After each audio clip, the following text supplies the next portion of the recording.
जो सफर की शुरुआत करते हैं वो मंजिल पे पा जाते हैं। बस एक बार चलने का हौसला रखना जरूरी है, क्योंकि अच्छे लोगों का रास्ते भी इंतजार करते हैं। नमस्कार, मैं योगिता।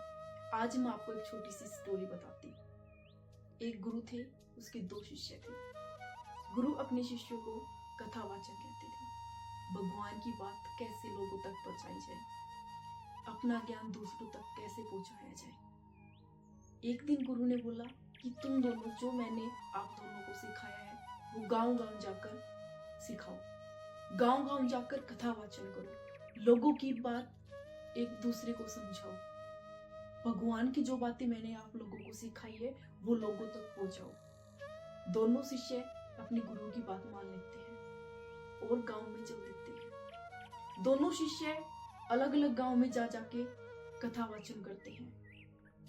एक शिष्य की कथा जब वो करता था तो उसके सभी लोग अच्छे ध्यान से सुनते थे, अच्छे ध्यान से सुनते थे, तालियां बजाते थे, इंटरेस्ट लेते थे। एक जो दूसरा शिष्य था, जब वो कथा वाचन करता था तो उसकी बातें कोई नहीं सुनता था, कोई इंटरेस्ट नहीं लेता था उसकी बातों में। वो निराश हो जाता है उससे। वो काफी दिन तक देखता है, काफी दिन तक कोशिश करता है कि लोग उसकी बातें सुने, अलग अलग तरह से ट्राई करने की कोशिश करता है, बट उसकी बातें कोई नहीं सुन पाता है। एक दिन वो निराश होकर अपने गुरु के पास जाते हैं कि गुरुजी, ऐसा मेरे में और उसमें क्या अंतर है, जो उसकी बातें सब ध्यान से सुनते हैं और मेरी बातें कोई ध्यान से नहीं सुनता है। उसकी बातों में सब इंटरेस्ट लेते हैं, मेरी में कोई इंटरेस्ट नहीं लेता है। जब वो कथा वाचन करता है तो सब तालियां बजाते हैं और मेरी में कोई तालियां नहीं बजाते। तो गुरु मुस्कुराता है और बोलता है, बेटा मैं आपको एक कहानी सुनाता हूँ। एक रेगिस्तान था, उसमें दूर दूर तक पानी नहीं था। तो एक आदमी आता है जो बहुत प्यासा होता है, उसको प्यास लगी होती है। वो इधर उधर नजर मारता है पानी के लिए, उसको पानी नहीं दिखाई देता है।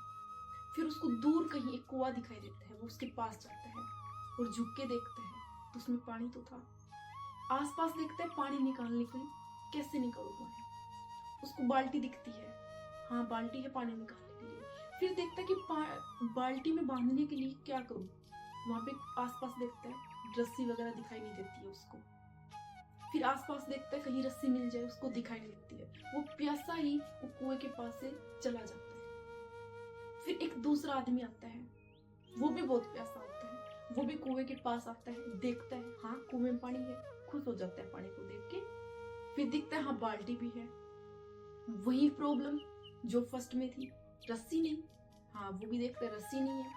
वो भी इधर उधर नजर मारता, उसको रस्सी दिखाई नहीं देती है। लेकिन उसने क्या किया, उसने ये किया, वो जाता है एक सूखी डालियों की एक रस्सी बनाता है, एक सूखी डालियों की रस्सी बनाता है और उस बाल्टी से बांधता है और पानी निकालता है और पी के अपने मन को शांति देता है और वहां से चल जाता है।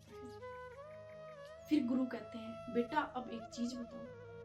एक पहले वाला आदमी था, एक दूसरे वाला आदमी था, प्यास दोनों को लगी थी, ज्यादा किसको लगी थी? शिष्य बोलते हैं, गुरुजी ज्यादा प्यास तो दूसरे वाले को ही लगी थी। तो गुरु मुस्कुराकर बोलते हैं, बेटा यही अंतर है।